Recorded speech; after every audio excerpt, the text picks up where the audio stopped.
ห้องหัวหน้าห้องว่าการกระทรวงป้องกันความสงบได้ลงเคลื่อนไหวสุกยูทีมกีฬายิงปืนป้องกันความสงบที่กำลังฝึกซ้อมเข้าสิงไซในงานมหกรรมกีฬาแห่งชาติพลจัตวาแสงทองเกื้อบุญลำห้องหัวหน้าห้องว่าการกระทรวงป้องกันความสงบทั้งเป็นคณะรับผิดชอบที่นำรวมกีฬากระทรวงป้องกันความสงบในการเข้าร่วมงานมหกรรมกีฬาแห่งชาติครั้งที่12ได้ลงเคลื่อนไหวกวดกาติดตามและสุกยู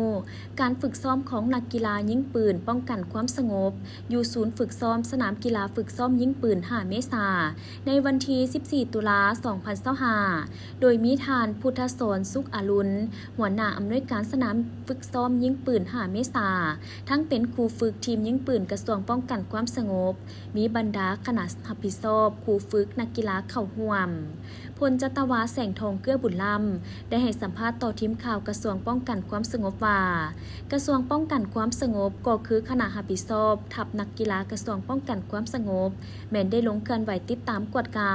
และสุกยูนักกีฬาในการฝึกซ้อมแต่ละประเภทกีฬาที่ได้กำหนด15ประเภทกีฬาเข้าร่วมแข่งขันในงานมหกรรมกีฬาแห่งชาติครั้งที่12ที่จะจัดขึ้นอย่างเป็นทางการในเดือนพฤศจิกายนว่ามีข้อสะดวกและข้อยุ่งยากแบบใดซึ่งผ่านการติดตามกวดกาเห็นว่านักกีฬาแต่ละประเภทแม้นได้เข้าประจำศูนย์เพื่อซุ้มใส่ฝึกซ้อมให้มีความพร้อมหอบด้าน1 ห้อยส่วนห้อยตามแผนที่ได้กำหนดไว้เฉพาะกีฬายิงปืนกระทรวงป้องกันความสงบได้ส่งนักกีฬาเข้าร่วมแข่งขันจำนวน22สหายยิง9สหายใน6รายการคือ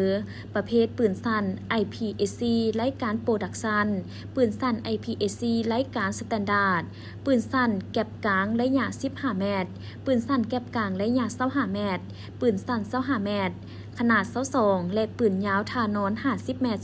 22โอกาสนี้พลจัตวาแสงทองเกื้อบุญลำได้แสดงความย่องยอสมเสยต่อคณะรับผิดชอบและครูฝึกและนักกีฬายิงปืนที่ได้สุมสติปัญญากำลังเหื่อแหงเข้าในการฝึกซ้อมพร้อมทั้งเน้นหนักให้นักกีฬามีความสามัคคีกัน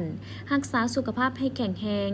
สุมใส่การฝึกซ้อมเพื่อให้ผลการแข่งขันออกมาดีที่สุดพร้อมกันนั้นบรรดาคณะรับผิดชอบครูฝึกให้เอาใจใส่ใกล้สิทธิเทศซี่น้ำบรรดานักกีฬาให้มีกำลังใจในการจัดตั้งปฏิบัติหน้าที่ครั้งนี้ให้สำเร็จผลตามระดับคาดหมาย